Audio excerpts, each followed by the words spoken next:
Hello everyone, welcome to new blog video. আসসালামু আলাইকুম, শুভ সকাল সবাইকে। আপনারা সবাই কেমন আছেন?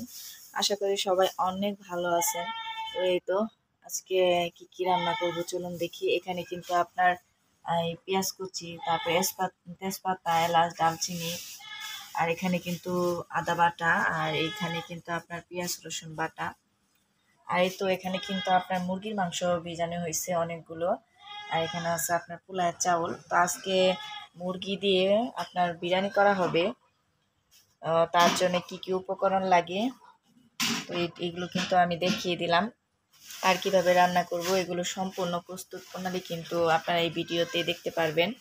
তো বিরিয়ানি কে কে পছন্দ করেন অবশ্যই কিন্তু সবাই কমেন্ট করে বলবেন। এখন রান্না বান্না শুরু করব এই আর কি।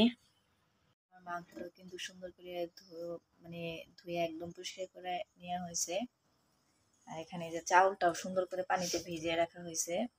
আর সবকিছু আপনার গুছিয়ে নেওয়া হয়েছে। এখন আপনার এই যে বড় একটা হাঁড়িতে এখন বসাই দেওয়া হবে।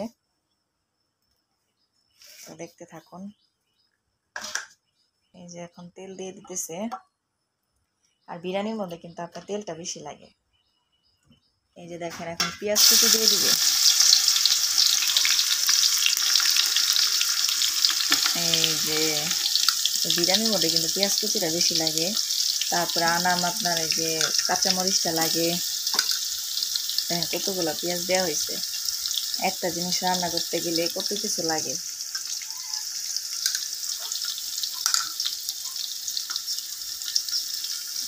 তো এখানে পেঁয়াজটা আগে একটু লাল লাল করে ভাজতে হবে। তারপরে কিন্তু আপনার এই যে এগুলো দেওয়া হবে কাঁচামরিচ।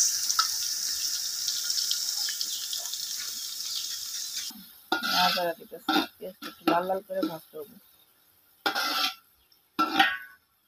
ভাজা হয়ে গেছে। এখন তেজপাতা, এলাচ, দারচিনি সব কিছু কিন্তু দিয়ে দিল। এটা কি দিতেছ? কিশমিশও কিন্তু সাথে করে দিয়ে দিচ্ছে। দেখেন পেঁয়াজগুলো একদম ভাজা ভাজা হয়ে গেছে। এখন আপনার সব রকমের ভাজা মশলা দিয়ে দিবে। এটা কি বাটা? এটা হলো আপনার পেঁয়াজ বাটা, রসুন বাটা, জিরা বাটা, এগুলো দিয়ে দিল। এইটা এখন আবার দিয়ে দিতেছে আপনার স্বাদ মতো লবণ।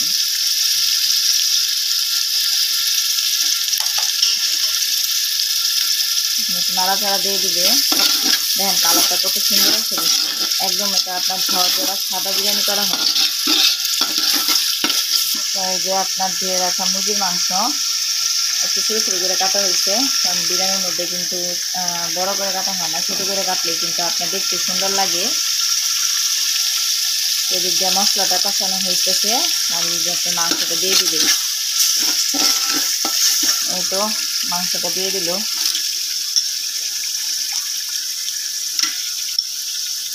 বিরিয়ানি কিন্তু আমি খুবই পছন্দ করি।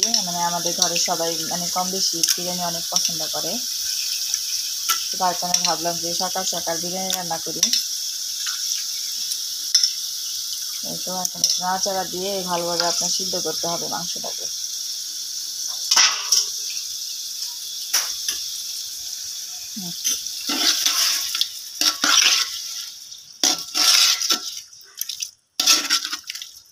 দেখুন তো কি কি উপকরণ দিয়ে কিভাবে কি করতেছি। আর বিরিয়ানি রান্না করতে কিন্তু অনেক রকমের মশলা লাগে। তো বিরিয়ানির মশলাটাও একটু করে দেওয়া হবে। এখন শুধু মাংসটাকে সুন্দরভাবে আমার কষাতে হবে। এখন এই যে চাউলটাও সুন্দর করে আপনার পানি থেকে ঝেড়ে নিতেছে। কারণ ওদিকে মাংস আপনার কষানো হইতেছে, আর এদিক দিয়ে চাউলটা সুন্দর করে পানি থেকে আপনার ঝেড়ে নেওয়া হইতেছে।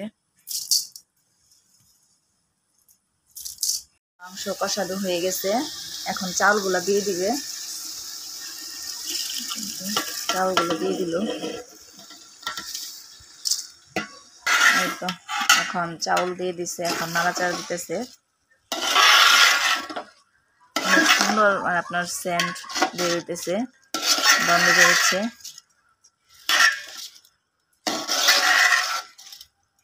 আর অল্প কিছুক্ষণ পরে কিন্তু আপনার বিরিয়ানিটা একদম রেডি হয়ে যাবে। এখন শুধু আপনার আদা বাটাটা দিবে আর কিছু কাঁচামরিচ দিয়ে দিবে। আপনার কাঁচামরিচ দিয়ে দিবে। বিরিয়ানি প্রায় হয়ে গেছে। এটা কি আদা বাটা দিতেছে আর মশলাও, কিন্তু বিরিয়ানি মশলা এটাও দিয়ে নিছে, দেখাতে পারি নাই। নাড়াচাড়া দিয়ে দাও।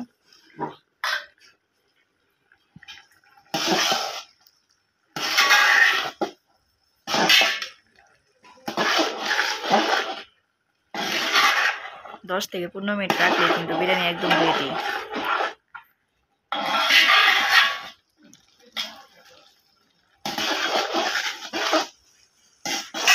কিন্তু একদমই হয়ে গেছে, দেখেন কালারটা কত সুন্দর আসছে। তো এখন আমি খাবো, আর খাবো ওই যে একটা প্লেট নিয়ে নিছি, এখন প্লেটে বাড়ি তারপরে খাবো। আমার একটা প্লেটের মধ্যে আমি বিরিয়ানিটা উঠাই নিছি, তো এখন আমি খাবো, টেস্ট করব। অনেক মানে মজা হয়েছে মনে হয়, একটু খাই। বিসমিল্লাহ। অনেক মজা হয়েছে। তো আপনারা কিন্তু দেখলেন বিরিয়ানিটা কিভাবে রান্না করা হয়েছে আর কি কি উপকরণ দিয়ে আপনার বিরিয়ানিটা রান্না করা হয়েছে। মাংসগুলো আপনার অনেক সফট হয়েছে, অনেক মজা লাগতেছে, আমি খাচ্ছি। তো আপনারা কিন্তু সম্পূর্ণ ভিডিও দেখলেন। তো যদি ভালো লেগে থাকে ভিডিওটা অবশ্যই একটা লাইক, একটা কমেন্ট, শেয়ার করে সবসময় পাশে থাকবেন। সবাই ভালো থাকবেন, সুস্থ থাকবেন। আসসালামু আলাইকুম।